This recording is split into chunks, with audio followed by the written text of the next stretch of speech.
The following is a paid advertisement. Really? A paid advertisement? Wait, the B-Movie Cast got paid? Yes, the following is a paid advertisement. This episode of the B-Movie Cast is brought to you by the estate planning services of Twyla Minear Brooks, attorney at law. Remember, when the zombie apocalypse comes, things will move pretty fast. The body should be disposed of at once, preferably by cremation. Well, how long after death, then, does the body become reactivated? It's only a matter of minutes. Minutes? Well, that doesn't give people time to make any arrangements. Oh, you're right. It doesn't give them time to make funeral arrangements. The bodies must be carried to the street and burned. They must be burned immediately. Soak them with gasoline and burn them. The bereaved will have to forego the dubious comforts that a funeral service will give. They're just dead flesh and dangerous. So don't leave your estate planning needs until the last minute, because you don't know when that last minute could come. Call Twyla Minear Brooks, attorney at law, at 859-351-2294. That's 859-351-2294. Remember, when you go, you don't want people saying, "Yeah, they're dead. They're all messed up." Twyla Minear Brooks, attorney at law, is licensed for practice in the state of Kentucky. Consult your local attorney for matters outside of the state of Kentucky. Command mark. The time will be running at X-20 seconds. Mark. 5, 4, 3, 2, 1. Fire.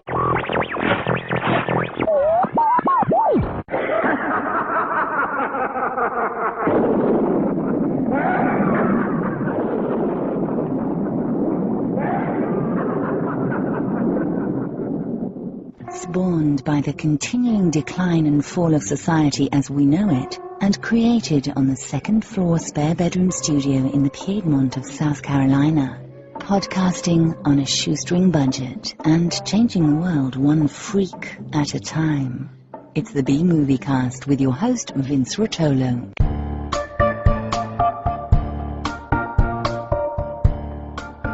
From coast to coast and worldwide via the internet, this is the B-Movie Cast, the podcast of unusual film and television. Hi guys, and welcome back to the B-Movie Clubhouse for episode 490 of the B-Movie Cast. Before I go any farther, I want to get our contact information out of the way. We love hearing from all of you, so we have a feedback segment devoted to your comments and suggestions, and this is how you can contact us. Option 1, pick up your phone and dial 888-936-0808. This is a toll-free number and a very easy way to leave a voice message. Option 2, you can make your own MP3 file and send it in to bmoviecast@gmail.com. Or use your smartphone voice software and record a call, then just send that in as an attachment instead. Or option 3, if you're not into talking, you can just shoot us an email to bmoviecast@gmail.com. Our website is bmoviecast.com, where you can subscribe to the podcast. It's free, and there you can join us on the Facebook B-Moviecast fan page and letterbox. Also, you can play the contest by sending in your answer by email to bmoviecast@gmail.com with contest in the subject line. And check out the links while you're there, or buy a t-shirt. I currently have smalls to 4X's. If you want to help us financially, there's a donation box you can click on as a supporter on the Lugosi, Karloff, Agar, and the infamous Xanadu level through PayPal. Also, the easiest way to donate is to click on the Amazon bar on the right side of our homepage. This Amazon link will take you to Amazon.com to make your purchase. It doesn't cost you anything, and you can still log into your personal accounts when you get there. It's completely private, so think about us before you buy online. So now, through the miracle of modern technology and thousands of miles of wires, server farms, PCs, Macs, the internet, and duct tape, we have our co-host from Lexington, Kentucky, author, editor, screenwriter, film producer, Nick Brown. He has a new website. It is authornickbrown.com. That's AUTHORNICBROWN.com. He is the author of the Werewolf for Hire book series, starting with Blood Curse. He's also selling a book in collaboration with his wife, Fiona, the B-Movie Cookbook. All of these are available on Amazon. He's produced 2 movies, Wretch and Loss Prevention. Both can be ordered on Blu-rays or DVDs through Amazon. He is also the producer of a 3rd film, the soon-to-be-released Fall of Usher. Today's movie is a Juan pick.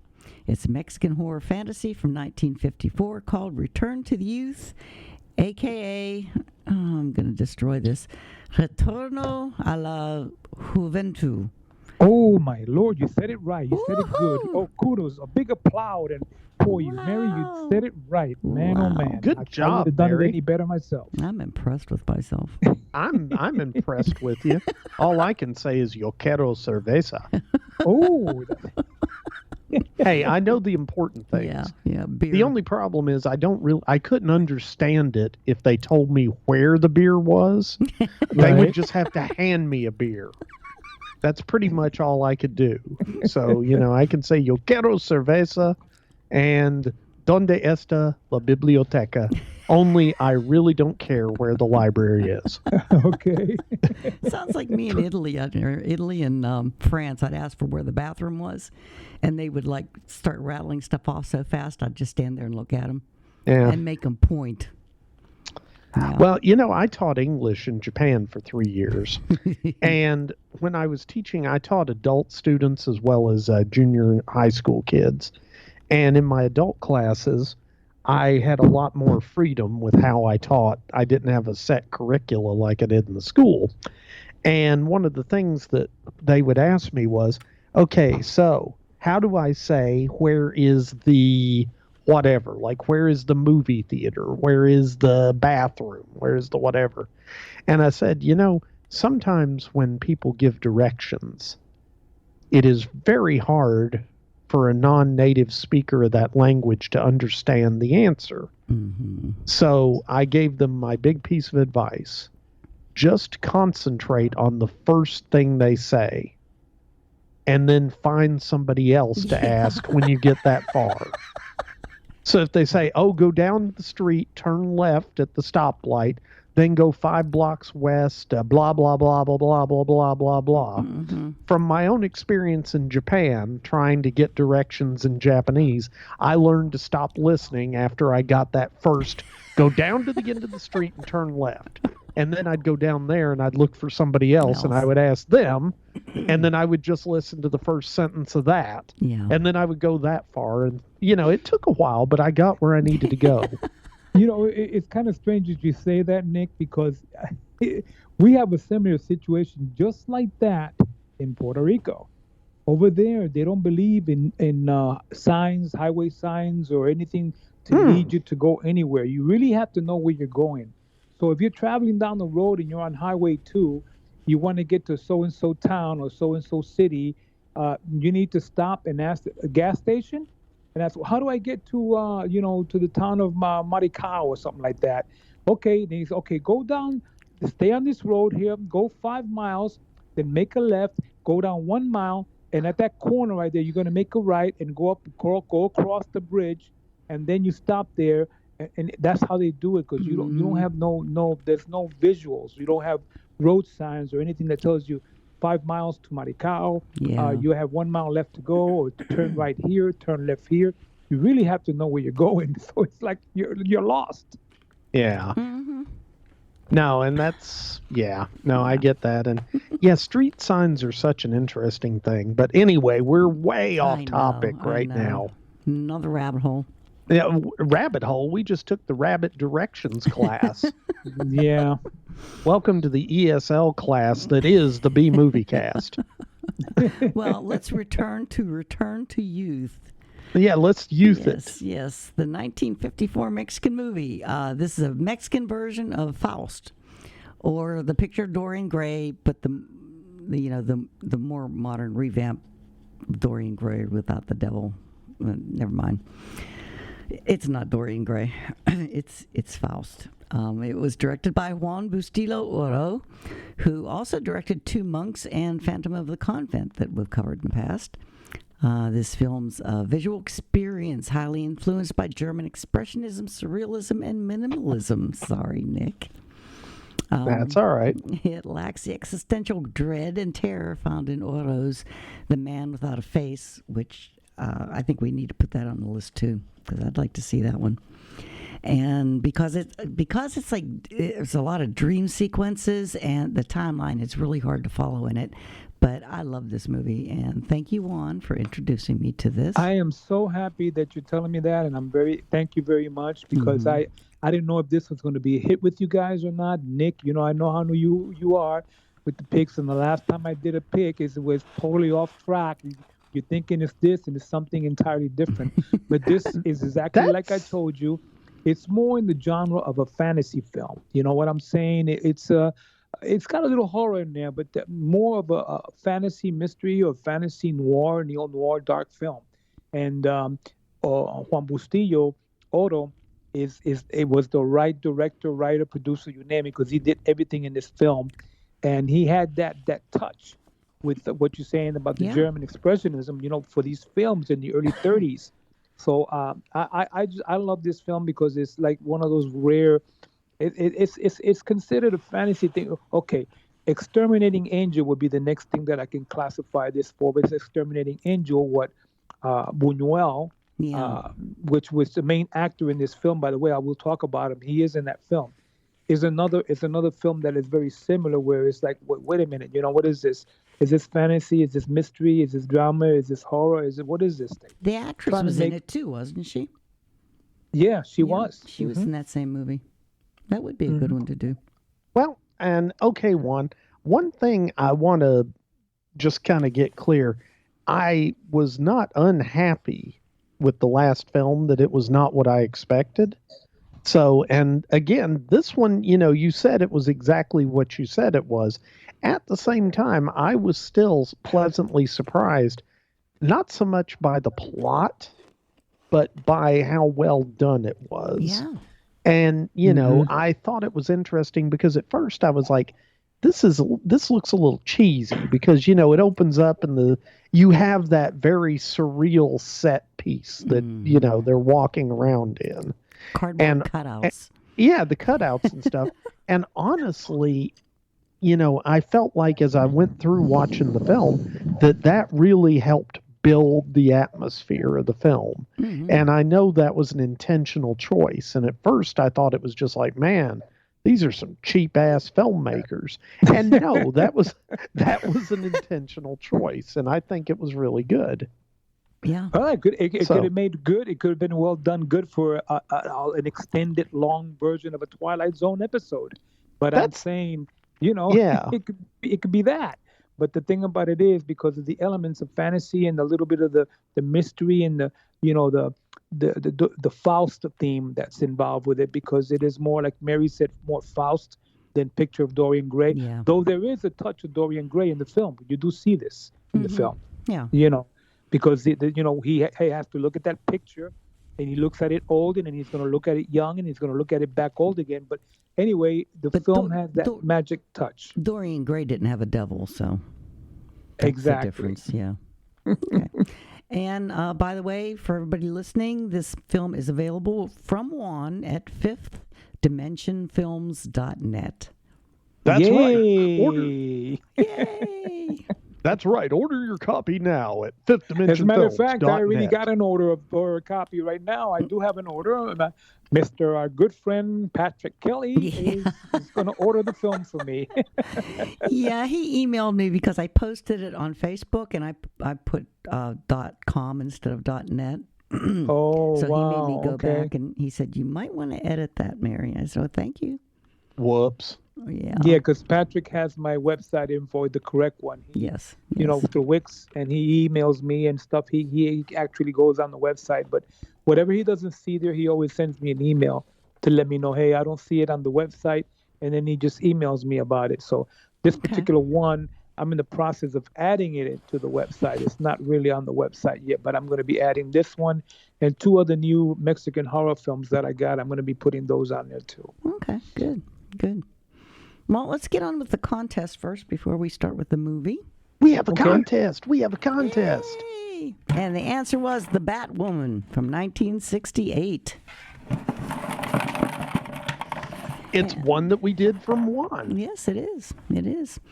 And our first movie today was donated by Patrick Kelly. It's a Blu-ray called Star Trek X Nemesis. And according to Patrick, This 2000. Oh, sorry, I just threw up a little bit. Oh. This 2002 film is the fourth and last of the Star Trek films featuring the cast of the Next Generation series. The film was nominated at Saturn Awards for Best Picture, and Tom Hardy was nominated for Best Supporting Actor. Some trivia: Patrick Stewart was paid nearly as much for this one film, as he was for the entire run of the television series. Wow. That's a good deal. Yeah. Well, okay, that was after he'd done Professor X, for one thing, in the X-Men movie. Yeah. But, the other, and by the way, I really do not like that film. and I try so hard to like it, because I love Star Trek. And to me, that is Star Trek 5 all over again, as far as I'm concerned. And if you haven't seen Star Trek 5, go watch it, and then you'll understand what I mean. I get them all mixed up. Yeah. Okay. Well, anyway, go ahead with Patrick Kelly's. Okay. And by the way, Patrick, thank you for giving the movie away. Yes. And not giving it to me. Thank you. And the winner is Doug Farini. Oh, sweet Doug Farini. Doug. And our second prize is the mystery gift from Kenny B. Santito. Guaranteed to be worth more than 2 minutes it took you to enter the contest. Guaranteed to be a DVD or Blu-ray, book, and or magazine, and some knick-knack or something from south of the border, preferably something legal. And again, if you win, tell us what it is. Send in a picture so I can post it. All right. And the winner is Philip Pine. So congratulations, all right, Philip. Okay, congratulations, Philip. Congratulations, Philip. You've been targeted for termination. Oh, I mean, you won a movie or something. Whatever. Hey, targeted Santito's for packages are termination. cool. Our third prize was donated by our friend Daryl Majewski, owner and editor of Scream Magazine. If you can't find the latest edition, number 38, at your local magazine shop, go online to Scream Magazines, SCREEMAG.com, and pick up a copy. I have a copy of it. There's an excellent article on Italian cannibal films by Dr. Adrian Smith. And Sweet. And a feature on an 8-film box set from VCI Entertainment showcasing Santo that will be arriving in early 2022. All right. Yeah, so Daryl's prize today is a DVD from 2013 called Abducted. Jessica and Dave, along with 3 other young couples, are kidnapped in Griffith Park by unseen abductors and must fight to escape certain death, only to discover the world will never be the same. Aliens! Oh. You told us the end. Aw. And the winner of that is Dax Bradley. So congratulations, Dax. Congratulations. Woo, Dax. And I will be sending that one out to you as soon as I can get it together. Yeah, get it together, Mary. Mary, are you finally out of the prints? Am I out of the what? Oh, yeah. I've been out of the prints for a while now. Oh, wow. Okay. It only took 10 years. Yeah, almost. Well, he did give you a lot of prints. He did. Yes. Thank you, Daniel Horn. Yes, thank you, Daniel Horn. By the way, awesome. have you seen some? His latest stuff just looks really good. I know. All his stuff looks really good. Well, yeah, that's true. So, his ability with light and shadow is amazing. I'm amazed by him. But, I think he does better work with paint. Oh, yeah. I mean, light and shadow are nice, but it's really hard to catch that on canvas. It's better to use paint. Yeah, that was a bad joke, Mary. Carry on. Hey, somebody else has a prize. Yes, our fourth prize is from Nick's House of Mystery. All right. Well, okay, let me rephrase that. It's the box of stuff under Nick's new desk in his new office from where I moved from my old house to the new house. And I'm like, holy cow, I've got a lot of stuff to get rid of. And this box contains a lot of different stuff. Mostly it's DVDs, a couple of Blu-rays. I have some signed Hobo with a Shotgun mini one sheets. What else? Ooh, what's this? I have a poster for the comic book Blip. Yeah, or Bump, excuse me. It's hard to read. By Robert Kurtzman. So, all sorts of different stuff. Cool. So somebody will get something from this box. Well, wow, that's pretty cool. Somebody is going to be Paul White. All right. I don't know that Paul White's won anything from me. No, he's in Canada. Oh, no. Like I said, he'll be getting a digital present. That's right, folks. We're going to go with an ebook for Paul White. Congratulations on winning a copy of Blood Curse or Blood Sacrifice as an ebook. You're welcome. See, Mary, did you notice how smoothly I avoided international shipping? That was very good. That was very good. Yes, it is. And Paul, congratulations on not winning a physical prize. But you still get a prize. It's just not a physical one. Yeah. Okay. Well, on with the show. We're done with the prizes. Okay. Well, wait a minute. You're not done with the prizes here. It's a new year. 2022 is here. And we're going to start off this year with a big bang here, a real big bang. Wow. Because everybody's giving prizes, Nick, everybody. So, hey, I got to give a prize too. Okay. So why don't we spin that bucket again and get another number for another prize from Juan's Creepy Swamps. Spin that prize bucket. Spin that prize bucket. And our winner is Brenda McNeil. Oh, wow. Brenda McNeil. All right. There's a winner. Brenda. Wow. Brenda. I'm lucky that I got Brenda as a winner. Brenda, guess what you have won?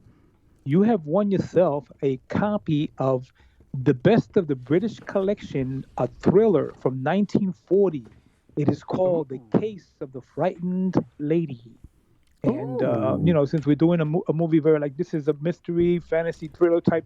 Well, this is the movie, and it's got Helen Hay, Marcus Goring, and this is a very, very, it's a gothic, creepy thriller from 1940. It is one of the British collection series from England. Oh, she'll love that. Brenda, this is a new one here, and you're getting the first prize on this little British thriller. Oh, that's great. She likes mysteries. Well, congratulations, yes. Brenda. Yes, Brenda. I'm going to need her address. Well, I will give it to you. Okay. We'll text it to you. Yeah, but so congratulations, Brenda, on The Case of the Frightened Lady from 1940. Cool. You got to mail it to Canada first, though. And then have somebody in Canada mail it back. I'm just saying. Aw. Okay. Aw. So, now can we do the movie? I think we can. What movie? Return to Youth. A Return to Sender? Oh, no, wait. Return to Youth. Okay. Juan needs to say it in Mexican. It's Spanish, Mary. Retorno what? Say it again. Retorno a la Juventud. Juventud. Okay. Yeah, Juventud is youth. Youth. Cool. Now, this isn't... Right, Nick? Mexican. Sure, why not? I'm still trying to get over Mary going, say it in Mexican, Juan. No, it is in Mexican. No, it's in Spanish. Mexican, but I'm not saying it Mexican-wise. I'm saying it the other language-wise. Puerto Rican language. Yeah, Retorno a la Juventud. Oh, goodness. It's All close. right. But anyway, that's what it is. And I guess this film, by the way, guys, this movie it was officially released in Mexico and it stayed in Mexico. This is one of the films that K. Gordon Murray could have probably done a real good job and did dubbing and had it transferred over with the bag English dubbing, quote unquote. But no, it stayed in Mexico and it was never released here in the United States. It had an official release in 1954 in Mexico, and it was never subtitled. It was never in English. It was only in Spanish. But of course, I'm always good at getting some good subtitle versions of these rare films. Yes. No, and this was well done. I mean, it had decent subtitles. Mm-hmm. I knew what was going on. I have to say though, it doesn't surprise. This doesn't feel like a movie that K. Gordon Murray would have wanted to do. No. You know, I just every time I see one of his you're movies, right. Maybe not. I feel like this was a little too serious. This was too good. Well, there's that. Quality-wise, it was, it was more of an artistic film than a K. Gordon Murray kind of film. And excuse Well, me I if guess I stop that's the end talking of talking about it. I'm making an announcement. I quit smoking about a week ago, and I'm eating Nicorette lozenges. So if I choke every so often, it's because I'm swallowing a lozenge. Okay. And Mary, we are all really pleased that you're taking Nicorette because Mary without nicotine is a very, very scary thing. Mm-hmm. So good luck with that, Mary. Yeah. And by the way, in all honestness, good luck stopping smoking because smoking is not the best thing to do. Mm-mm. And I think it will be very beneficial to your health if you can stop. Yeah. Well, okay, I did stop last year in August before my hip surgery, and that lasted all the way till January. Wow. And then I started getting sick and had to go to the doctor a couple times, and then I started to panic, and when I panic, I smoke again, so I started again. So I'm quitting again. Well, we're glad we are all very supportive of you stopping smoking, Mary. That's because you're not living near me. Well, that's also true, Mary, because honestly, okay, one time I tried to quit Diet Mountain Dew, and I got let me rephrase that. I tried to quit caffeine cold turkey. Ooh. And I got so grumpy after a few days that Fiona just handed me a Diet Mountain Dew and said, "Here, drink this." So I can appreciate that. Mm-hmm. Well, I was a bit of a grumpy bear. Let's just say that. Yeah. Yeah. So what about this movie? Yes. Okay. Well, anyway, I want to talk a little bit about, there's like four main. There's actually more than four. There's all the characters in this film. You got a total of about maybe about 7 or 8 characters in the film that cross over the film in many areas. I'm sure maybe Nick might highlight on some of them, but there's a couple here. I'm going to talk basically about the top four in the film, the main 4 characters in the film. But I did wanted to make a little quip on the director. He's also the writer and he's also the producer because he did all 3 things for this film. Yes. I mean, Juan Bustillo Otto, was I tell you what, he had the likings to me of a Carl Laemmle back in the early 1900s. Okay. Oh yeah. This man didn't know he was a very, very prolific writer. He wrote like he produced, and he started early. I mean, believe it or not, his career, this man was born in the early 1900s. Okay, and already, he was born in 1980. What is it? 1918 or 1903 or something like that. But anyway, in the early 20s or before the 20s, he was already writing and doing some production work in Mexico. All his stuff is basically done in Mexico. He was born and raised in the district, Distrito Federal, which is the federal district of Mexico City. He was born there and he also died there. So he didn't really go anywhere. Well, he did go, but he stayed there. You know what I mean? Mm-hmm. Not like a lot of other actors and actresses that are either born there and then they leave and they go to other countries and they venture the world to try to get, fame and fortune.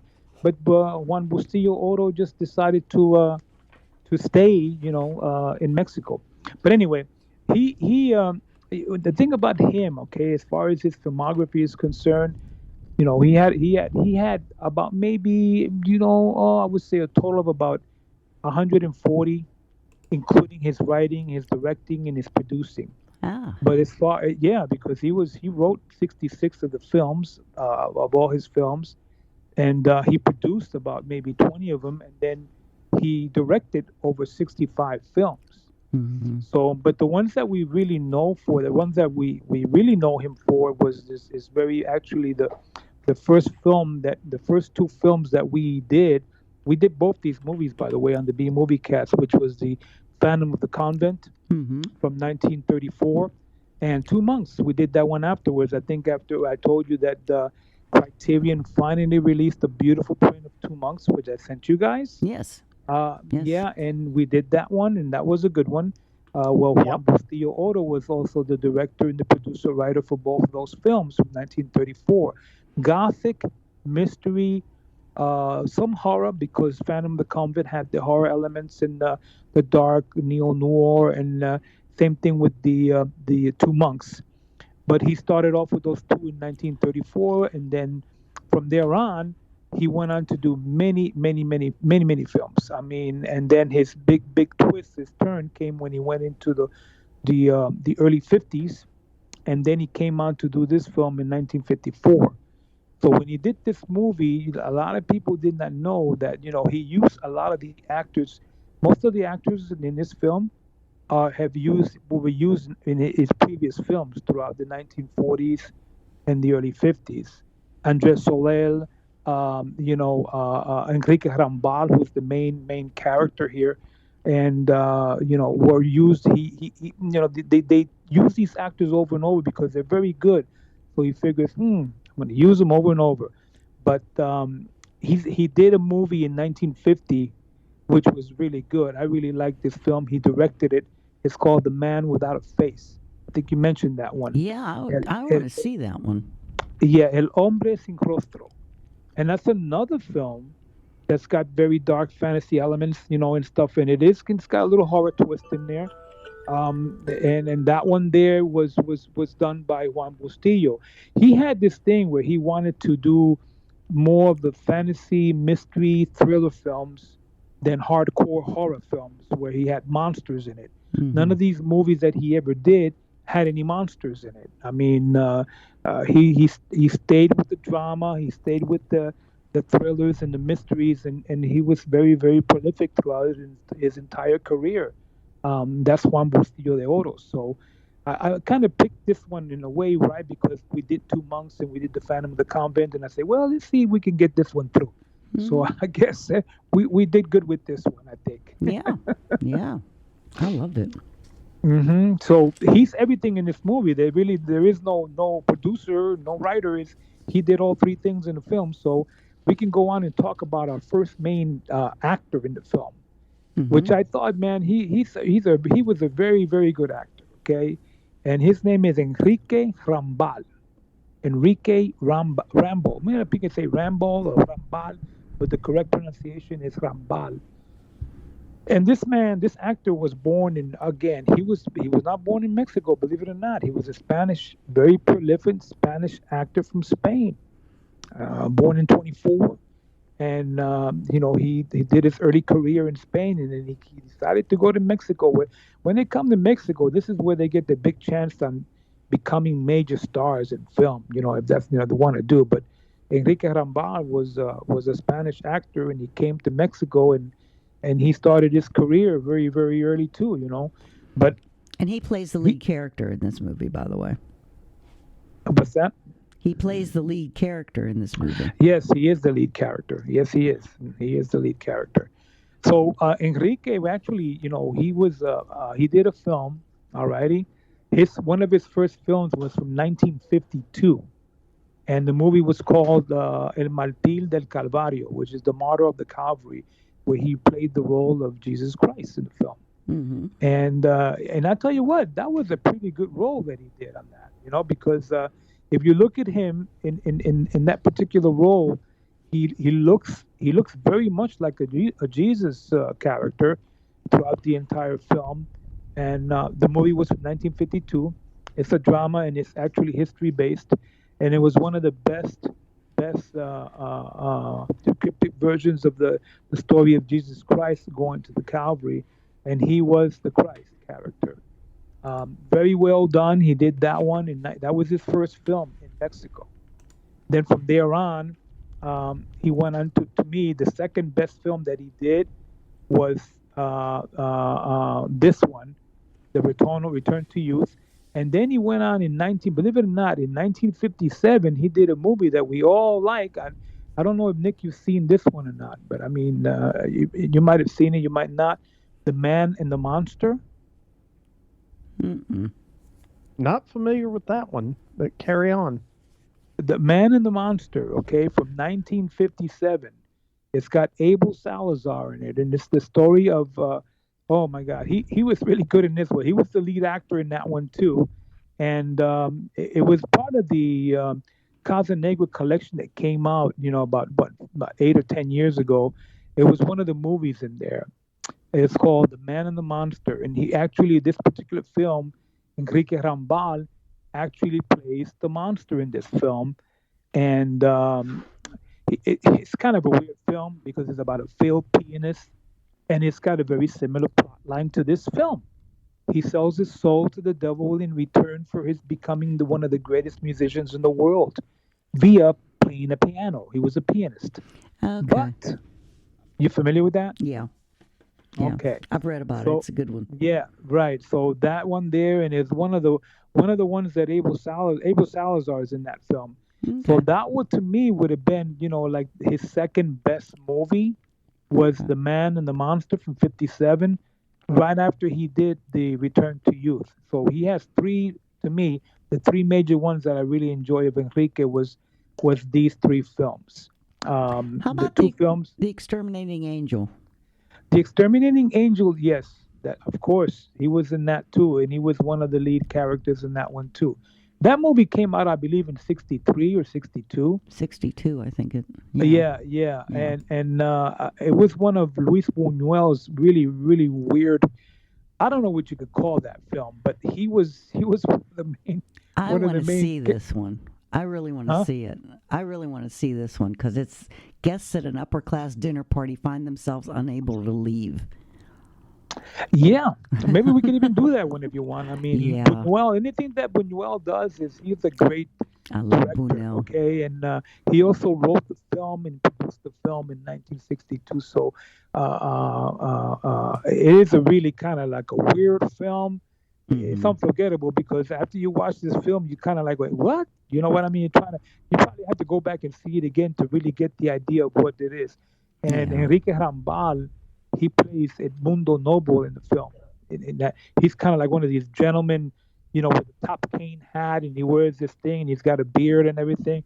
He looks pretty aristocratic in the film, but he's one of the lead characters in The Exterminating Angel. So yes, I would definitely recommend that to see him perform in that film in '62. And then he's done a ton of other films. I mean, again, he's got over 85 titles to his credit as a director and actor.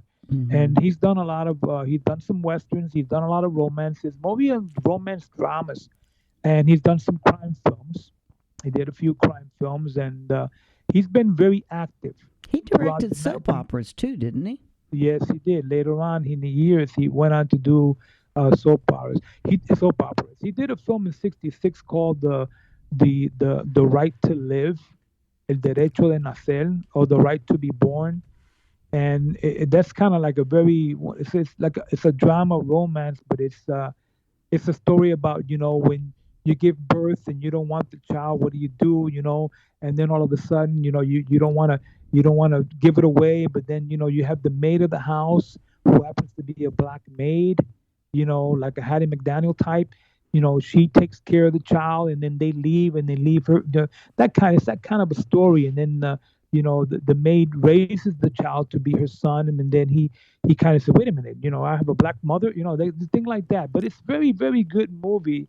It's called the Right to Live or The Right to Be Born.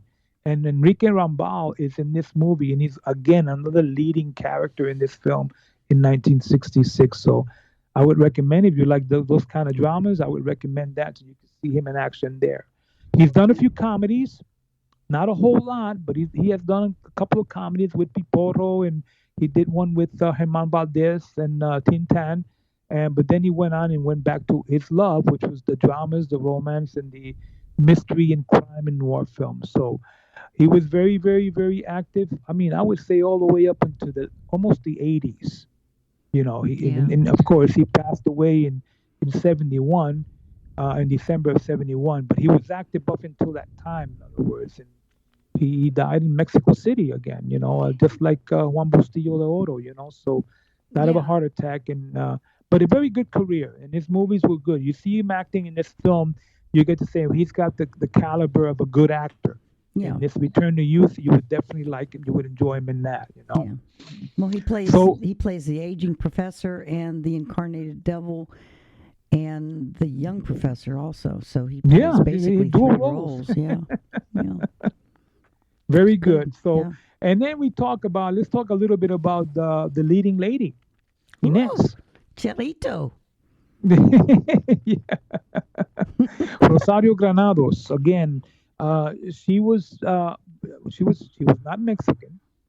She was born in Argentina, in Buenos Aires, in the early 20s, and she was an actress that was known for basically, you know, she was very very beautiful woman, and I think she tried to run for the pageant back in the early 20s or the 30s in Argentina, because she had a lot of beauty about her. And she went on to do films in Argentina until about 1947 and 48, and then she went on to go to Mexico. She went to Mexico City in the late 40s and the early 50s, and she started a career down there, doing movies down there. She's known for a lot of movies. Mostly her films are all like romances and dramas. She did soaps. I mean, she was very, very active all the way up until, my God, I don't know, late 80s? Yeah. She up did to the late 80s, yeah. Did quite a few movies with Louis Buñuel, too. Yes, I think she's in The Exterminating Angel. She's in that, too. Okay. She's in that film, too, The Exterminating Rosario Granados. Cool. She's in that. But, her role in this film, I really like the role because, I mean, it's like, she's like, just the perfect role for this type of film, for the one that we're doing now. But she's done other movies where she has that appeal to attract men. She did a movie in 45 called Adultery, and it was a thing about trying to take the man from a woman that she hated, and he was married to her, and he was trying to take her away, committing type of an adultery thing, making him commit adultery. But that movie. And then there was another movie in 1946 that she did called the Camino de Sacramento, which is the Way of Sacramento. It's kind of like a semi-Western drama that she did, which was pretty good in that. Sacramento Trail? Yeah, that one. Uh-huh. Mm-hmm. Okay. And then she did a movie in 47, The Secret of Juan Palomo, which is another, that's a drama. It's kind of like an adventure type film that she did in 1947. The Secret of Secreto de Juan Palomo. And she was one of the leading characters in that. And the main guy in this guy, Rafael Banqueros, is another leading actor that did hundreds of movies in Mexico. So she was very, very active, crossing over in different films among other big celebrities and stars in the golden age of Mexican cinema. Mm-hmm. So it looks like she went on to do a lot of television series back in the 70s also afterwards. Oh, she did. Yes. Yeah. She went on. She did a lot like that. She didn't get involved in doing any horror. She didn't do hardcore, any horror. The closest thing that she got into that was this film. But other than that, she's always stayed with the romances, the dramas, westerns, and of course soap operas. So that was Rosario Granados, okay, i.e. Inez Montecruz. Yeah. Then we're gonna go on to another leading actor here, which I tell you what, this man here has more credits than anybody else. Well, besides Andres Soleil. He's got more film credits under his title than both Rosario and Enrique Rambo combined together. And I'm talking about Carlos Lopez Montezuma. Okay, he was Don Gonzalo in the film. Yeah. Okay. And Carlos Lopez, okay, he was born in Mexico, again in the Federal District of Mexico in the early 1900s. Most of these actors that are born in the District of Mexico, the Federal District, in the early 1900s, that's because in the city, Mexico City was already pretty much established, and that was the hub, sort of like the Hollywood, if you know what I mean, of Mexico, where everybody goes to try to get their big break and become stars. So they go to Mexico City. And Carlos Lopez Montezuma, this guy here is man. What can I say? He's got that look. He was mostly bad guy, good guy. He did it all. He was good at villains, though. Well, yeah, he was. But he was also good at being a cop. Yeah. Being an inspector, being a police detective or an inspector. And in a lot of the films, he was a cop. And he was a bad guy in a lot of he was a scientist in a lot of these films. But he started out early. He started out, I think, in 37, 38. And he went on to do films in the late 30s into the 40s. And then he started doing westerns. Okay, then he did some westerns, and he did some dramas, and he did, no romances, but basically crime. He started doing crime films. And then in the 40s, the late 40s, and then he went on, and he was in quite a few comedy films with Cantinflas. If you know the comedian from Mexico, Cantinflas, the famous comedian. Yeah. He was in quite a few films with Cantinflas also in the 40s. Okay. And then Carlos Lopez went on to do a lot of westerns. He liked westerns, so he wanted to do biographical westerns. Get my biographical meaning historical westerns, like the story of Pancho Villa. He did a movie in 42 called The Life of Simón Bolívar, which was, it was a historical. He played a general in that one, and then he did some westerns. He's called the Revenge of the Charro Negro, which was El Charro Negro, which is the Charro Negro, the Black Charro, and it was one of those westerns where you have a masked rider and everything.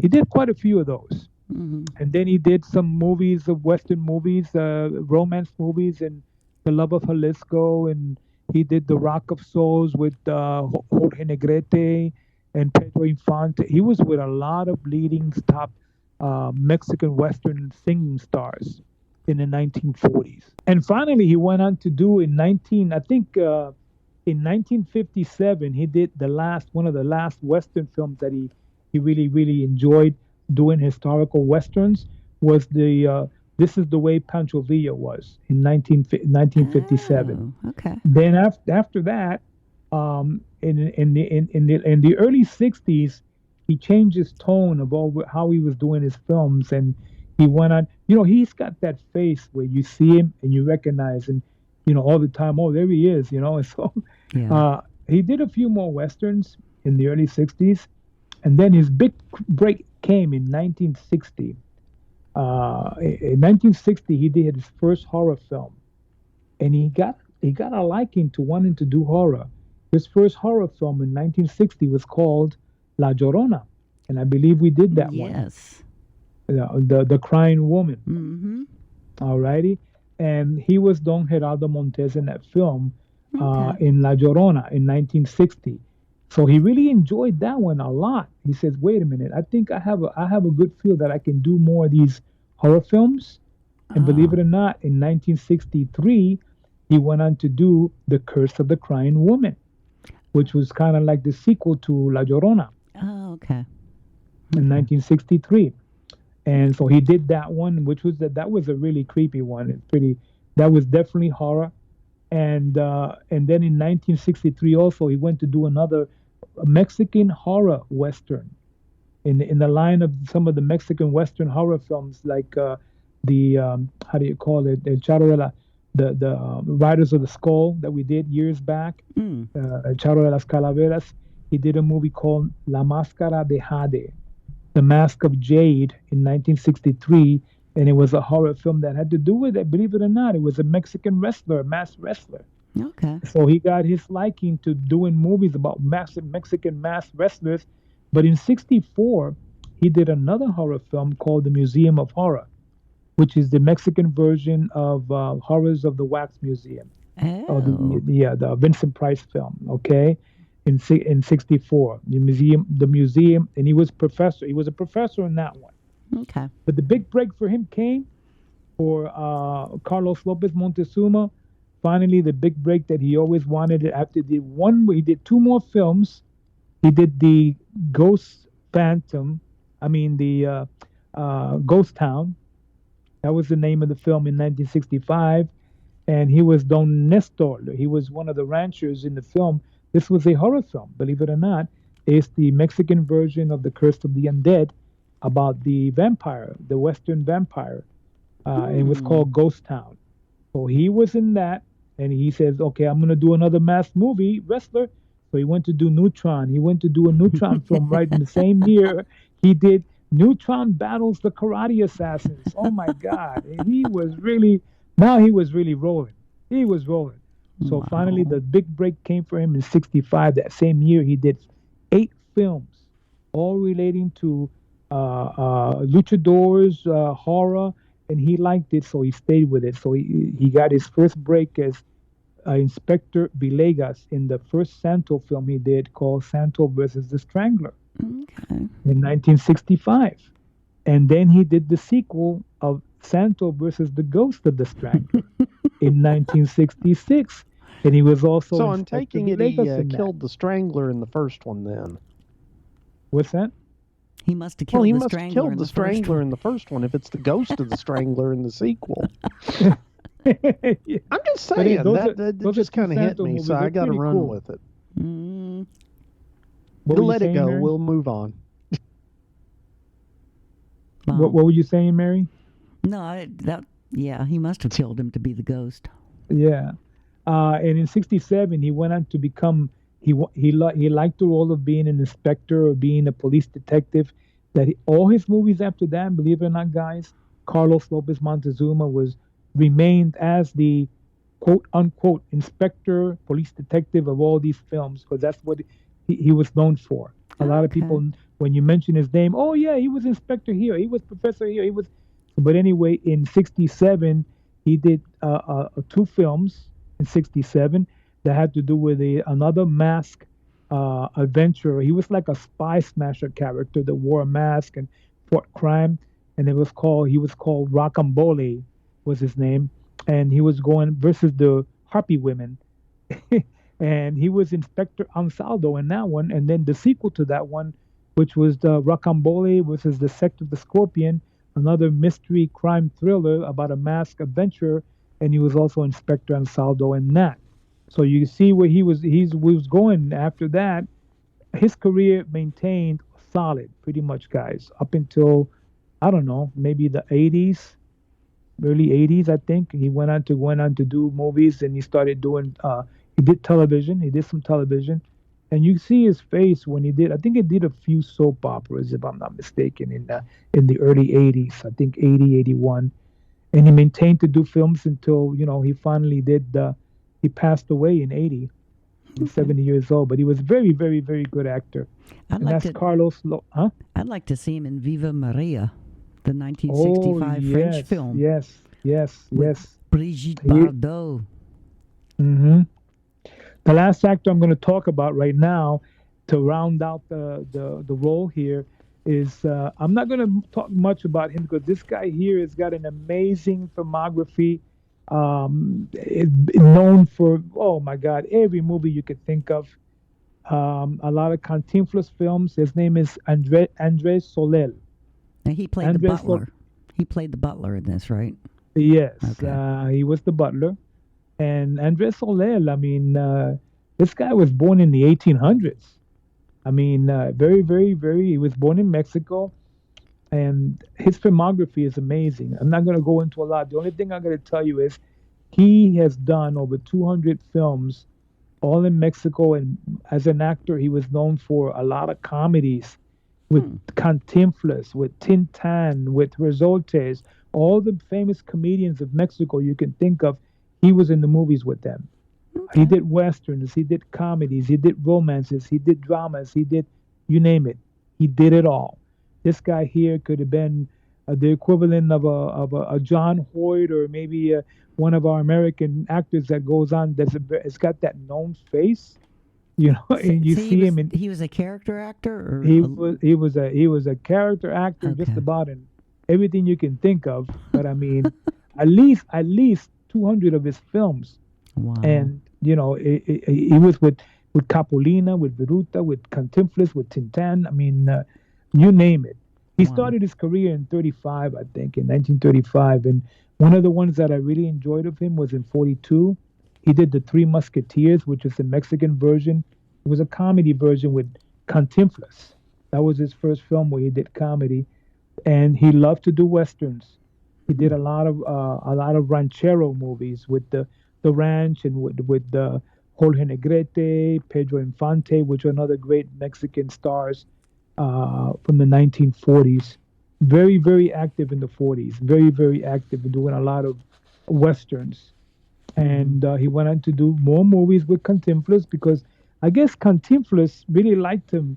You know, he said, well, I want to have Andrés Soleil as one of my characters in my film. So he did a lot of historical films. He liked doing the funny ones. He did the Three Musketeers.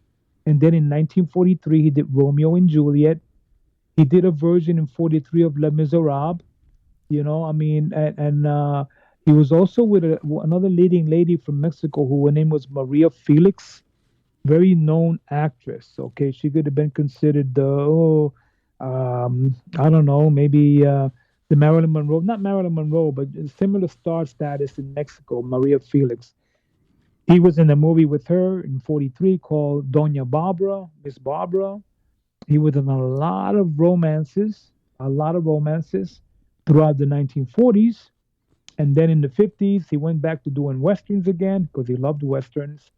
He started doing comedies. And he went on to do a lot of comedies. He did comedies with basically all the comedians that you can think of from Mexico that were big back in the 40s and the 50s. He was in a movie with them.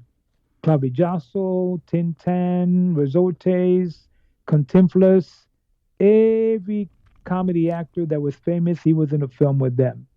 And a lot of romances and dramas. The 50s and 60s was like glory for him. He was in 1 year, he might have been doing maybe 30, 40 movies in 1 year.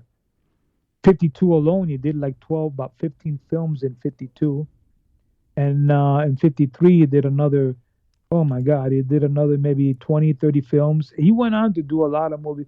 The 50s were his big, big years. Okay, so that's Andrés Soleil. In this movie, of course, I really liked the way the role as a butler was like really unique. He really did the role well. Yeah, he did. Mm-hmm. Didn't he founded the Academy of Dramatic Art? He did in Mexico. Yep. That's amazing. Mm-hmm. He did. Wow. He was very, very noted for he established a lot of careers for a lot of unknown actors in Mexico too by getting them to casting them in the movies with him and a lot of the leading stars like Cantinflas and Tintin, and he gave them recognition where they got recognized, and he went on to make stars out of them. In other words, he was like a mentor for a lot of young Mexican actors in the 1940s and 50s. He had a bunch of brothers too that were actors, right? Yes, he did. Okay. Mm-hmm. So that's Andrés Soleil, and pretty much that caps up the entire cast here, because the other ones, there's a few other ones that we need to talk about, but like Carlos Riquelme, who was a notary in this film. He was born in 14, and his filmography, he's got about almost 200 movies under his belt too. So, but the main characters to me, I think, was Enrique Rambo, Carlos Lopez Montezuma, Don Gonzalo, and Andrés Soleil, and of course Inés. The nurse was also pretty much, a character in here, but she, her name is Quita Lavat. She was Enriqueta. That was the nurse. Yeah. Okay. But she had a lot of credits too, and she was born in Mexico in the federal district. So all these stars in this movie, probably homemade stars that are from there, except for Enrique Rambo, who, of course, was a Spanish actor that came from Spain, and Rosario, who was born in Argentina. Mm-hmm. But other than that, everybody else pretty much are very, very home stars from Mexico. And a good cast is what I got to say. Yes. So this movie rounded out Juan Bustillo de Oro, put together a good cast for a good movie. That's what I got to say. And the cinematography in this is just incredible. It really is. And the cinematographer is Raul Martinez Solares. Oh yes. Oh my God. Man. Yes. Yes. Yeah. His brother is the film director Gilberto Martinez Solares, and he was the Yes. head director of Tintin. Yes, that's right. His brother. Now, Yeah. let me tell you, Raúl Martínez Solares, he was a cinematographer for over almost 300 movies. I know, he's incredible too. Yeah, yes, and this guy here, every movie that you see, he was in a lot of Santo movies. He directed the photography and cinematography from a lot of the Santo movies from the Okay. 1970s. Okay. Yes, yes, Yeah. he was. But I mean, whenever you see that name roll over the screen as one of the leading cinematographers, writer, or having to do with the camera department, Hmm. he was really good. No, he was. Yeah, Oh, and by the way, he was married to the star of this movie, Rosario Rosario. Yes, Granados. Why do they call Granados. her Charito? That's just It's a it's a nickname. It's like Oh. they give nicknames to a lot of the stars in you watch these movies and you don't hear their actual names, you hear nicknames, like little nicknames. Charito, Sabelita, they use all these little nicknames and stuff. And the Tintin and all these comedians were known to give nicknames to their stars in the films. Okay. So yeah, that's how they established it, and they use them and it clicks with them. It does, Mhm. They don't Yeah. mind. Yeah. So he's actually won Ariel Awards for best photography. Oh yeah. He's just really incredible. No, I tell you, Raúl Martínez Solares is a very well known. I mean, besides of Juan Bustillo, but I mean, Yeah. you got a good composer too. You got the guy that did the story, the credit on this film. Raúl La Vista is another known composer. He's known for a lot of work. The production designer, all these people that are involved with this film are all major uh, cast and crew from Mexican cinema of the golden age. Yeah, the music guy is Raul La Vista. He was the founding member of the Society of Authors and Composers of Mexico. Yeah, there you go. It's just there's some really, really big names in this movie. There is. Yeah. So that's basically, I thought maybe it might be a good pick. I mean, I don't know if the guys will like it, but it's just something different. And I figure, I know when you watched it, I know you said you like it. So I mean, yeah. so I don't know about Nick, but I mean, if Nick enjoyed it, did Fiona watch it? Fiona did watch it with me, and actually she enjoyed it too. So this was a double treat because it was a film I could watch with Fiona and not feel guilty about it later. So that's a big deal. Yeah. Because hey, I didn't waste, an hour and a half of Fiona's life. So at least not this time. One of the things I really, and then I'll let you go so you can do the plot. That I really like about the film, if you notice, it has that German. It's got that all over the film. If you notice the darkness when he's in his apartment, in the room is real dark from one room to another. It's got that noir darkness to it a lot. Oh yeah, it's just surreal. It's minimal. It's surreal. It's expressionism. It's just beautiful. Yes. Beautiful. All right, then that's the cast and crew of Return to Youth. Cool. Well, you're up, Nick. I'm up. Hey, so Return to Youth. I got to say, the first thing, the title, when you say the title in English, Return to Youth, I got the feel, my first impression was, okay, what kind of movie is this going to be? Is this going to be some kind of coming of age story or something like that? And no, it wasn't. It was essentially a really long Twilight Zone episode is how I felt like it was. But, that's not a bad thing, by the way. But what you got this professor, and his name was Juan Gaudio.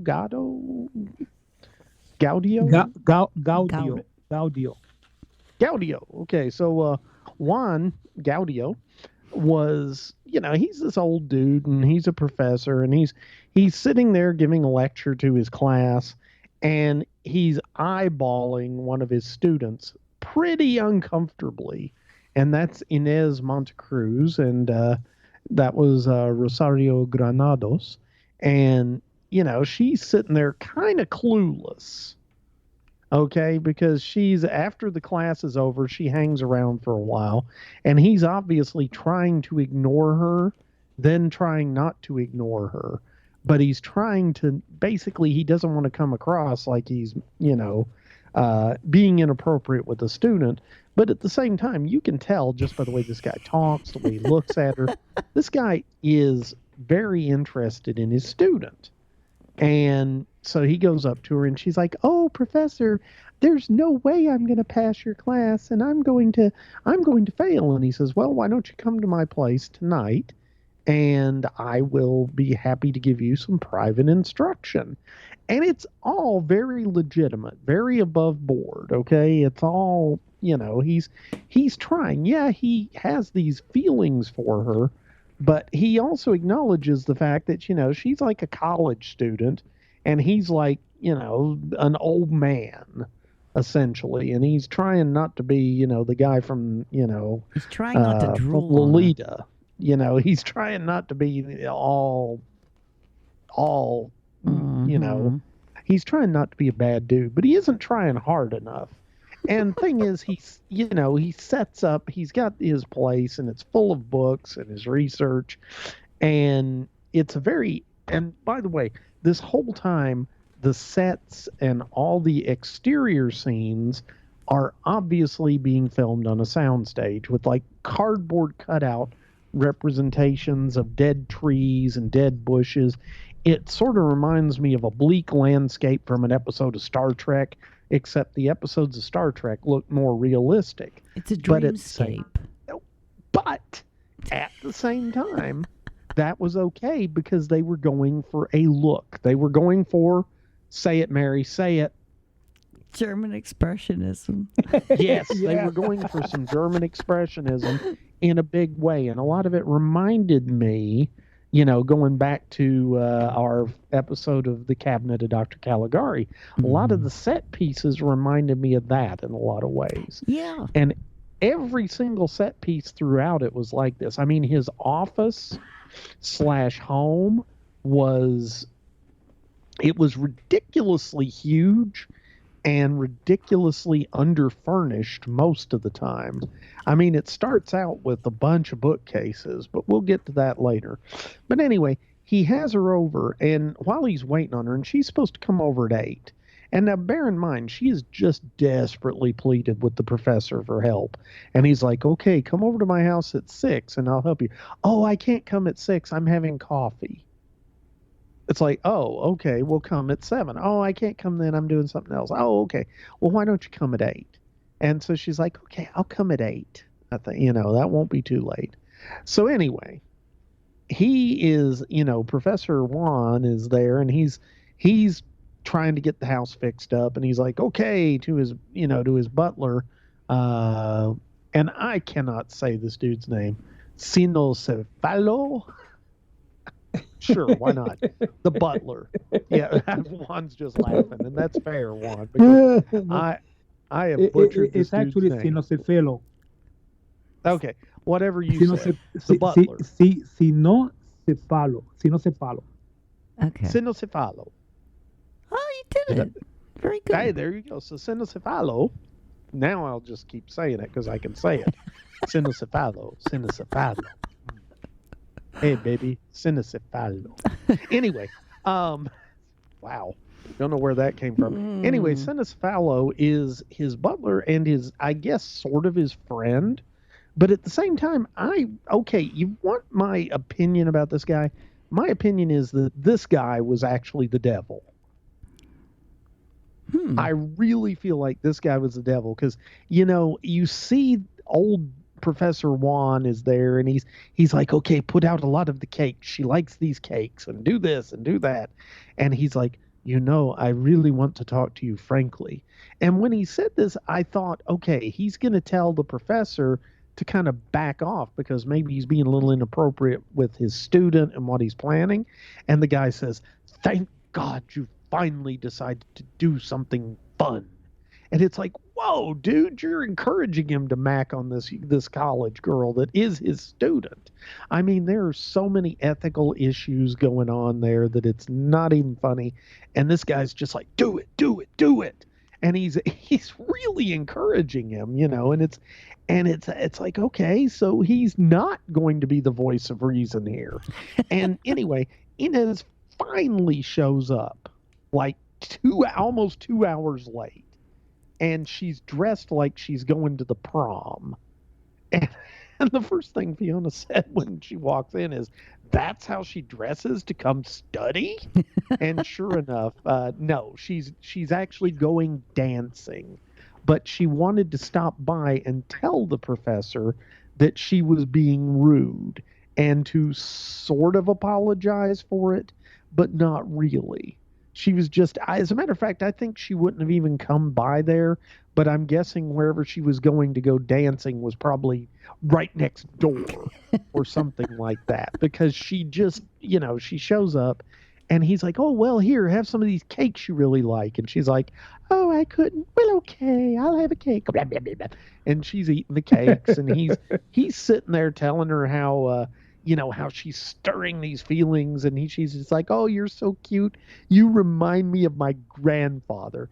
And she just keeps saying stuff to remind him that he's too old for her. Mm-hmm. And she is so clueless this whole time. Okay. Mm-hmm.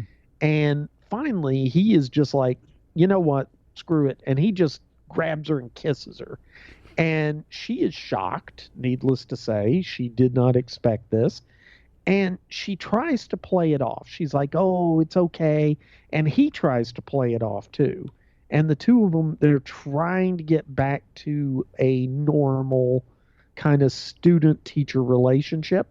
And then she says some things that I think are, this really showed how clueless she was. She kept reminding him of his age, but then trying to say something to the effect of, no offense, but. And whenever somebody says no offense, but, I guarantee the next words out of their mouth are going to be offensive. Mm-hmm. And that was kind of her. She was like, no offense, but you're really old. No offense, but that portrait of you above the fireplace. Now that, and she actually goes, now who is that? I would totally just melt in that guy's arms and be all fainty and just love him and give up everything for him. And Juan's looking at it and it's like, that's me when I was young. and she's like, well, if only you were young. And he's like, if I were young, I'd sell my soul to be young. Okay, kids, here's the thing. When your butler is kind of the devil, never say out loud, I would sell my soul to go back to what I was in that portrait. Because sure enough, after she leaves, and by the way, he continues to act inappropriate. He tries to muscle in on her. She's like, I'm out of here. And she runs out. And off screen, you hear a car accident happen, and he looks out the window, and she's laying dead in the street. And so he goes running out to find her, and this is where the movie starts. Now, yeah, it's had all these surreal elements up to this point, and that's one of the things. When he's a lecturer, and he's like a professor of psychology or something to that effect, mm-hmm. and when he's talking during class, he talks about the fact that, dreams are the place where we are what we are in the real world, but inside of our dreams, each of us is whatever we want to be. And so our dreams can be this completely different world. And that's how I felt like this entire film was inside of his mind, was how it felt, because of these surreal landscapes and all this weird stuff. But anyway, she runs out, gets killed by a car, supposedly. But then all of a sudden he meets her and she's alive and well. And he's just like, oh, I'm so sorry. And she's like, it's okay, but I got to go. And he's like, well, you left your coat here. And she's like, where I'm going, I don't need my coat. And then she takes off running, and and she disappears off into the fog. And it's sort of like maybe this was her ghost saying goodbye to him or something. I don't know. Again, we're rolling back to this whole, it feels like a Twilight Zone episode. Mm-hmm. So, Juan gets back to his office and he's all like, "Ah, well, that sucked." And then all of a sudden, his young self he starts hearing this voice, and it's like, "Wouldn't you like to be younger again?" Ooh. And all of a sudden, his young self disappears from the portrait and appears there and is talking to him. And he's like, "What?" And he's like, "Well, you see, the devil lives inside of all of us. So really the devil is you. And so I'm the devil, but I'm wearing your youthful appearance because that's how you are in your mind. But to me, this is just like a skin suit. I could put this skin suit on you and it would give you your youth and everything else. But of course, to do that, you'll have to be my servant. And if you do it, you will have to be kind of a dick." That's essentially what the devil wanted. The devil just wanted this guy to be a dick with women. It's like he wants him to just be a womanizer and essentially mentally abuse women, make them cheat on their husbands, ruin their lives, just do all this terrible stuff. And the devil's kind of like, as long as you do this stuff for me, dude, I got your back. Okay? I will make sure you are cool. But if you stop doing stuff for me and you do something for love, well, that dog won't hunt, and I will turn on you, and that'll be that. So Juan's like, "Yes, I'll do anything, blah, blah, blah." Well, he goes to sleep, and when he wakes up, he falls asleep in his chair, and he is actually awakened by his butler kind of tucking him in, sort of waking him up, as it were, in the chair. But it's youthful Juan, not old Juan. And the last thing the devil tells him is, "Okay, when you wake up, things will have changed dramatically. And if you act like everything is weird, then they're going to think you're crazy and they're going to put you in an insane asylum. So you need to just roll with it." And Juan's like, "Okay." And so he wakes up, and his butler basically explains that he is Juan, Guadio, but he is not the Professor Juan Guadio that was the old guy teaching at the university. He is Professor Juan Guadio, who is that guy's nephew, who just happens to be a psychologist and is practicing psychiatry there in town, and who has a long list of hot female clients who can't resist his charms. And, he's like, "What?" And then he goes in the bathroom and he realizes that, yes, he has become young. And then he starts hearing the devil talk, and he's like, "Where are you? Because last night you were physical to me." And he's like, "Well, now you're wearing my skin suit, so I'm inside of your mind now." "Oh, okay." So anyway, he kind of rolls with this, and he just says, "Okay, I'll be the lecherous, unethical psychologist, and or psychiatrist, and see all these hot female patients." Well, his nurse is the first one that comes in, and she's like, "Oh, you are terrible with these women." And he's like, "Well, you're the only one I care about, baby. Give me a kiss." And he starts macking on her, and she's into it. And then he's like, "Okay, well, send in my first patient so I can disappoint her, because you're the one I really care about." And then the patient comes by in, the way, and he's Nick, like, the "Hey," nurse was called the nurse was called her name was Enriqueta. okay, what you said. The nurse came in, and she's all like, "Well, now you're mine and I'm yours," and blah, blah, blah. And then his first patient comes in, and he's all macking on his first patient. The nurse sees it. She gets all jealous.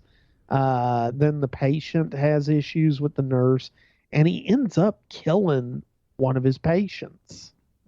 And it's like, oh, because she's getting ready to expose him. And it's like, all these people are waiting outside of his office door for appointments, and they can hear the struggle and the fight inside, and you can hear him beating on the door, and he chokes her to death, and he gets away with it. Because why? Because the devil supports him. Mm-hmm. And so the devil's cleaning up after him as long as he's doing the devil's dirty work. And this happens again when he's making out with one of his one of his patients, and her husband bursts in, and her husband's going to shoot him. And he wrestles with the guy and gets the gun away from him and pops a cap in him, and the devil gets rid of the body. So it's all good there too. And this stuff just keeps happening until he goes to a dance. And there he sees Inez. She's back. And it's like, oh. And I really do think she's hot. And I think I'm going to go over and say hi. And he ends up kind of asking her to come to his office because he says, hey, look, you got psychological problems. I understand. And she's like, well, I've been off for several months traveling and blah, blah, blah. And he's like, come to my office and I'll take care of you. And she's like, okay. And her dad's there, and her dad's like, look, man, don't go near that doctor. He's a scumbag. Because, yeah, the doctor has a reputation. He's killed people. He's sleeping with women left, right, and center. You know, he's breaking up marriages, and everybody in town knows it. But the women don't care, and he doesn't care because he's got the devil with his back. And so she, you know, Inez, her dad is like, don't mess with this guy. And she's like, whatever, he's hot.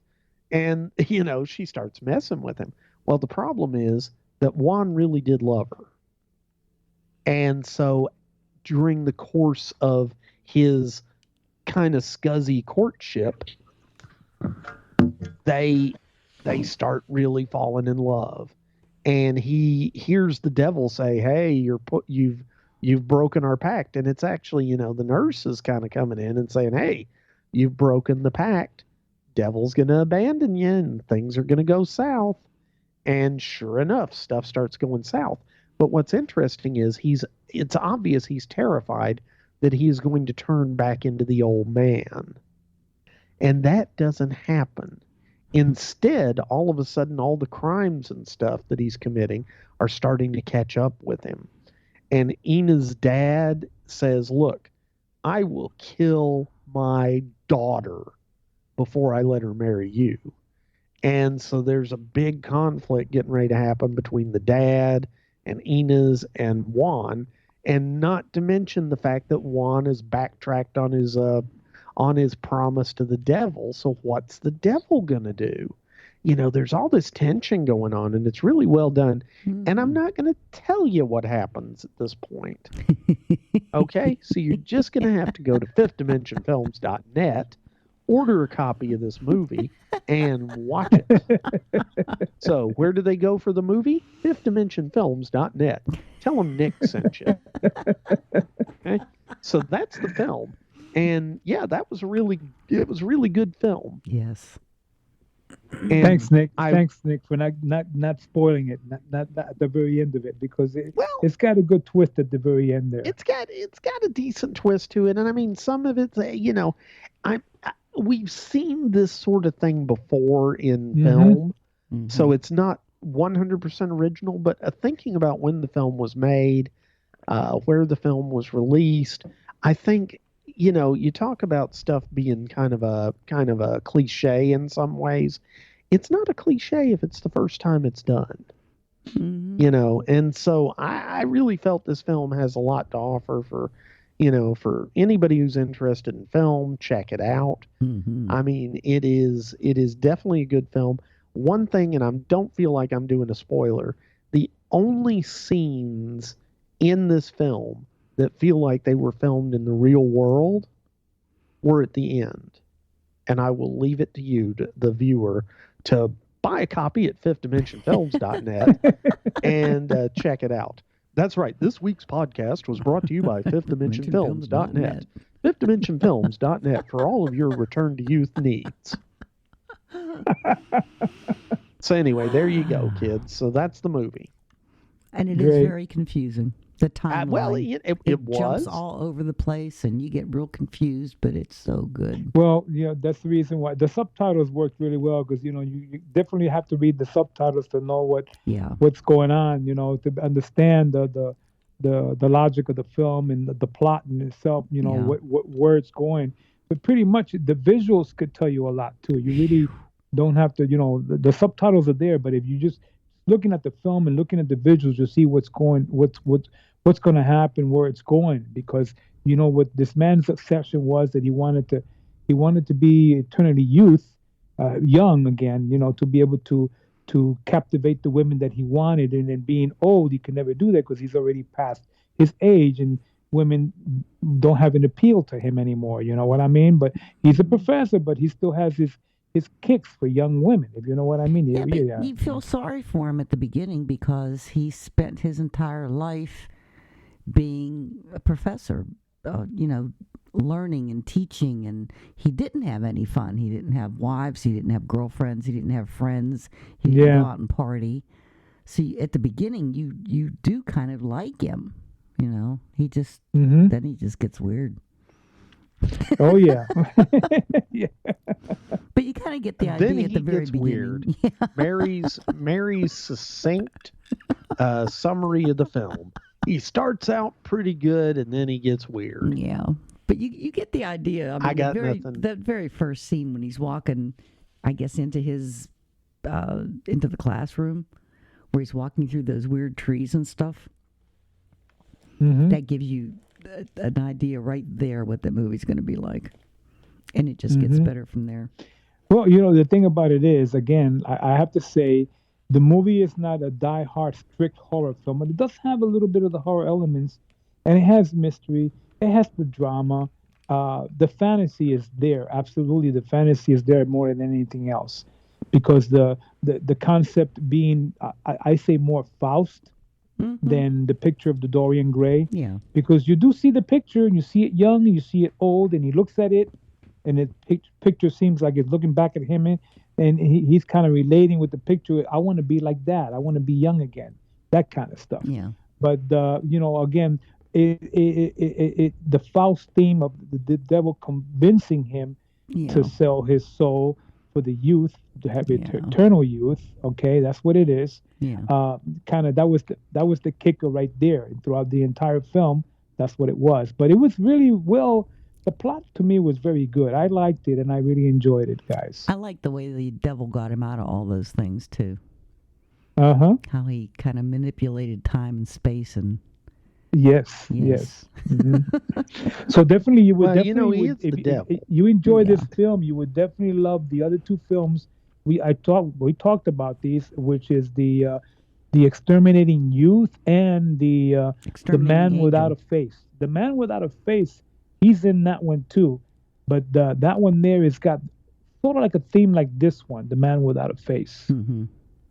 But he's a musician in that one, right? He's the piano player. That was the Man and the Monster was what I meant. Oh, that's the Man and the Monster. Yeah, that one. I definitely recommend that one. I don't think we've ever done that one before, so I'm going to make a recommendation for that one. I want to see Exterminating Angel just because it's a Brunel movie. Yes. That's another good pick. Yeah.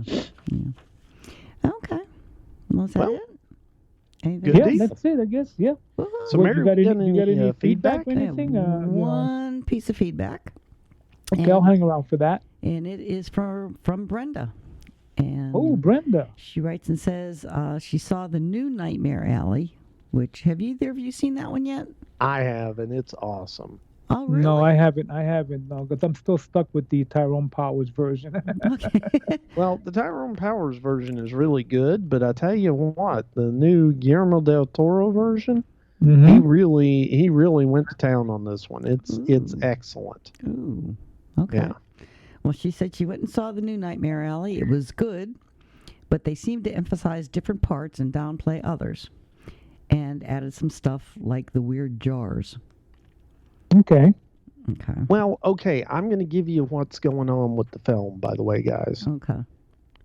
Del Toro says he did not remake the original. Oh. He made a movie based on the book that the original was based on. Yeah. Okay, and so he was able to get away with doing it differently than it was done in the 40s when they did the film, because he didn't have the film code, the Hays Code, hanging the sword of Damocles over his head while he was making it, saying, "You'll never get this film released if you don't do it the way we want it." Okay. So he was able to put some things into it that were in the book that were not, that you just could not bring to the screen back then. Okay. Like the jars with the horrific little oddities and stuff like that. So, and yeah, he did skip out on a few things that were brought up in the book or in the 1940s version with Tyrone Power. But I also think that some of that, and I've not read the book, so I can't for sure say this was in the book and this wasn't.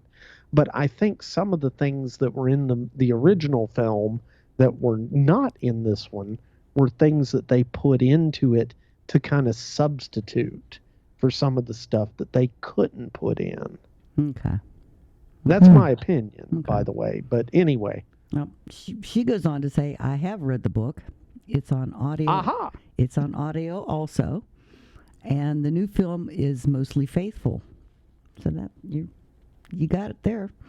Okay. She says, I'm still team 1947 over the new 2021. Perhaps it's the romantic in me, though I didn't need the upturned ending that they tacked on. So now I'm going to have to go watch the new movie. It's going to be crazy. Call it an upturned ending? Yeah. As in a positive ending? I don't know. Oh my God! I did not take that as a good ending. Trust me.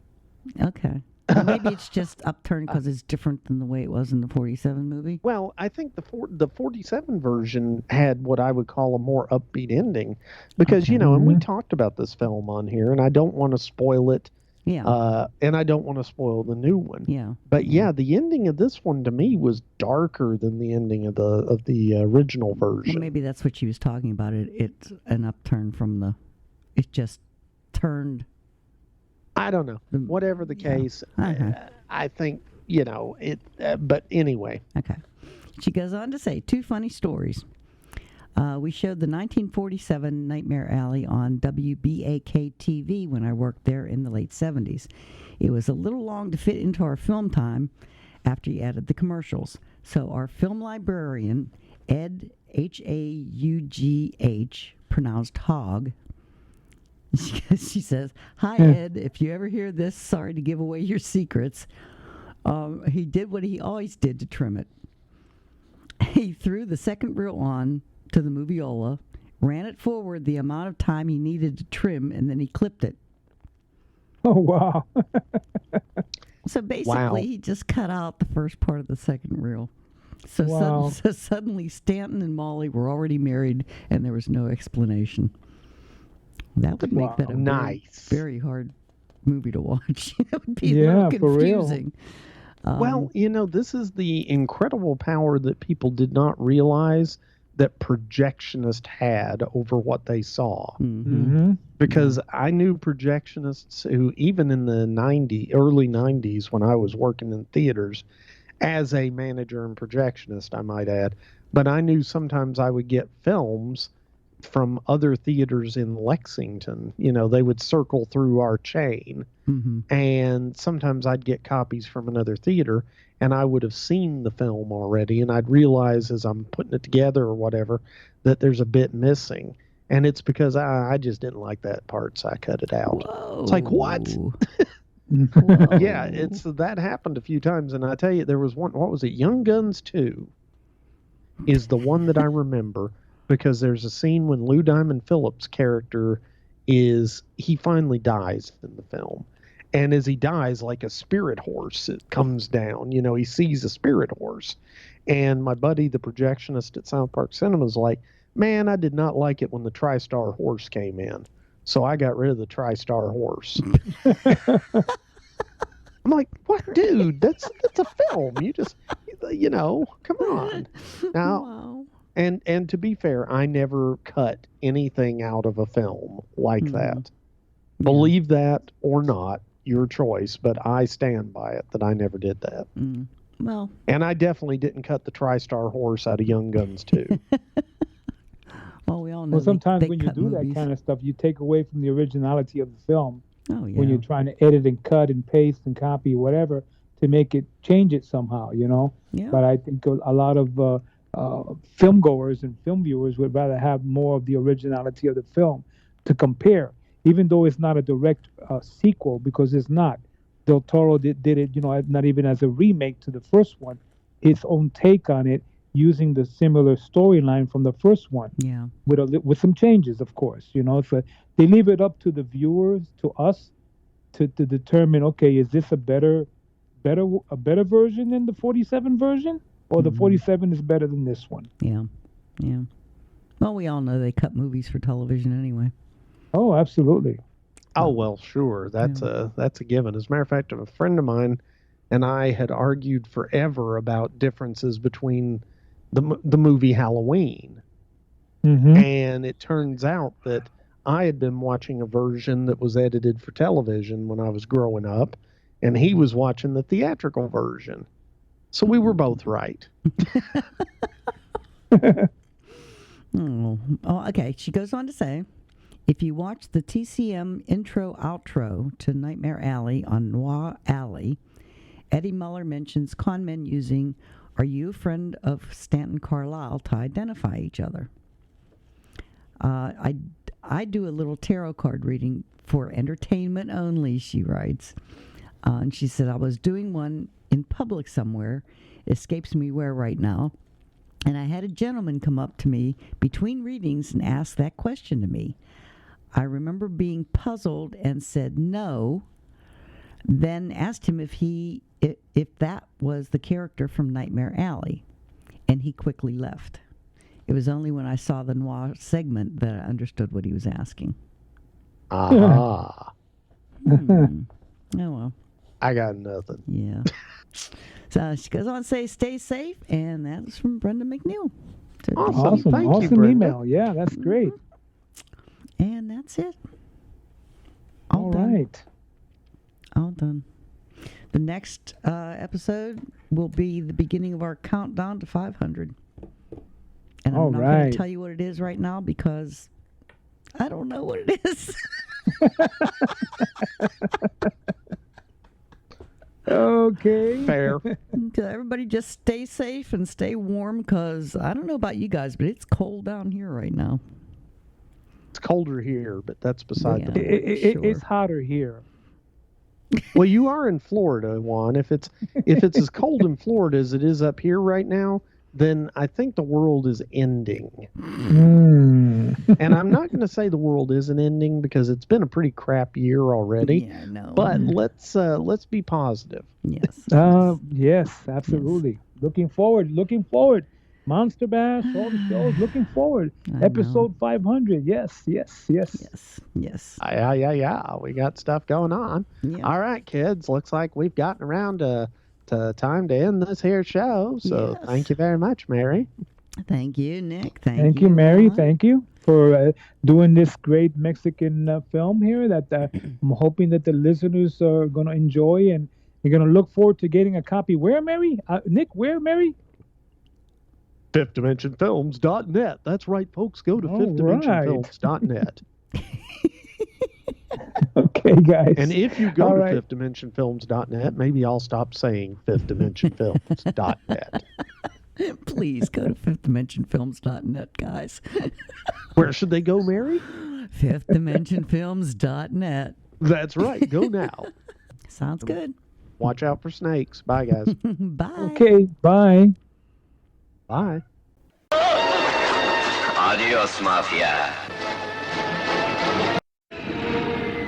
Well, they've gone. For good, John? No, just for now. It wasn't the right time for us to meet. But there'll be other nights, other stars for us to watch. They'll be back.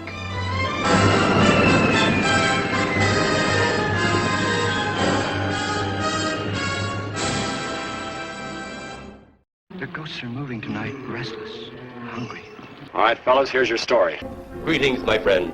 We are all interested in the future, for that is where you and I are going to spend the rest of our lives. And we cannot keep this a secret any longer. Wait, Captain. I have found evidence of intelligent beings on this planet. Look to the skies. It's the B-Movie Cookbook. Menus inspired by 15 of your favorite B-movies from the 1950s. With teenage werewolves, blobs, and enough cheese for everyone.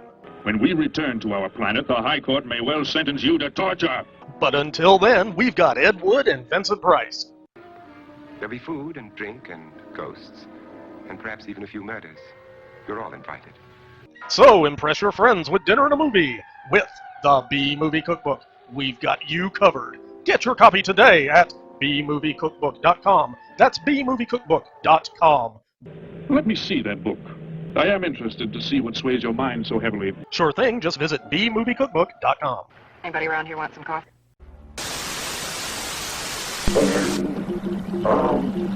Transmission.